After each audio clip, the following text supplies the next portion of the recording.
Hi everyone, for this reflection, I listened to My Stolen Childhood and a Life to Rebuild by Sheila Humphreys.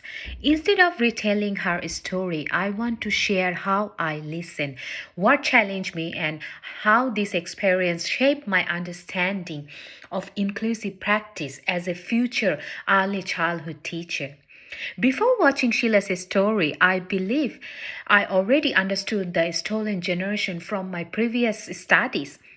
I knew the date, the policies, the historical impact, but once I began listening to someone's life experience, even though I knew the facts, I had never taken the time to listen deeply to an Aboriginal person share their own story.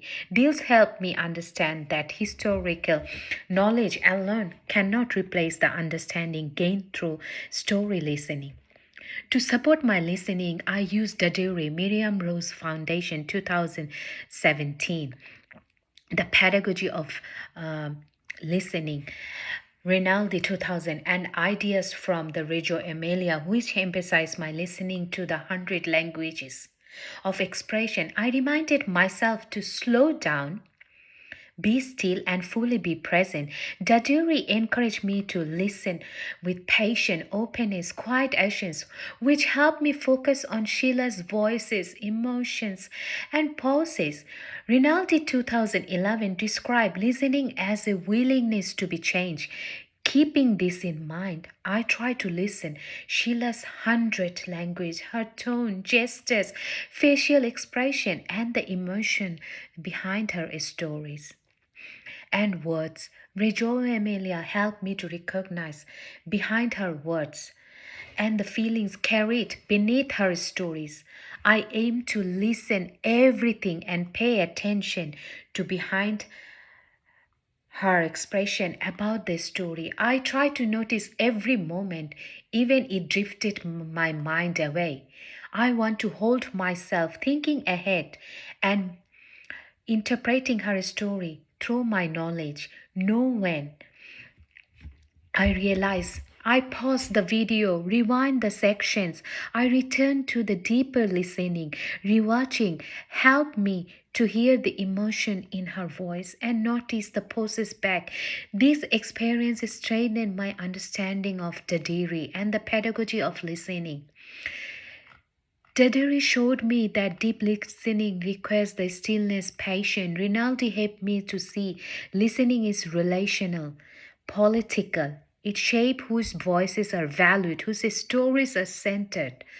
Listening to Sheila taught me to be open, not judge her through my own experience. One of my biggest assumptions was thinking I already understood the impact of the stolen generation. Story listening challenge my idea. Hearing Sheila speak helped me move beyond the facts and connect with the emotion meeting in her story. Listening directly to her made the impact feel personal rather than the historical. It reminded me that this experience still shape people's identities and lives story. The moments that stayed with me most was hearing the pain Sheila's voice when she talked about her sister injuries. Her emotion in her voice stayed with me long after.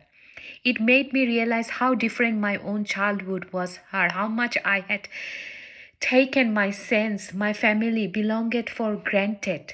It also reminded me that the stories carry emotions that words alone cannot fully express. Sheila's story also encouraged me to reflect on my own privilege. I realize I have never had to question myself about my identity, belonging because of my color. This reminded me that me recognizes the privilege is not about guilt. It is about becoming more aware of how my expressions shape me. I make others. To genuinely listen to Sheila, I needed to recognize these differences rather than viewing her expression through my own lens. These experiences also change. I understand the inclusive practice. I used to think the inclusion mostly about making sure every child could participate. Now I see that inclusion begins with listening. Before making decisions about children and families, educators need to slow down, truly listen to their voice. When families feel heard, their perspective can shape our practice and build trust, belonging, and respect. Shira's story also made me to think more deeply about culturally safe practice.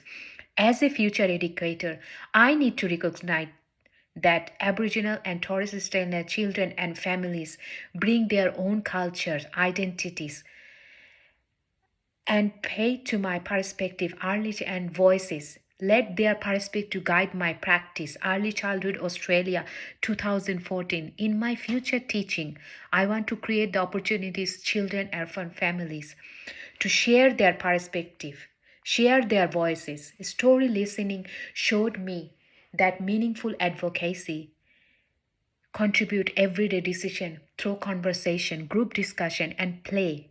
I want families to share their knowledge so they can shape our practice. Story listening showed me that the meaningful advocacy begins with listening. I want children to contribute everyday decision through conversation, group listening, and Kane. Overall, Sheila's Hamsir's story changed how I understand listening. Practicing Daderi and engaging in deep, reflective listening taught me that listening is something I must keep practicing. As a future teacher, I hope every child and family feel valued and heard and included in our learning environment. Thank you for listening to my video.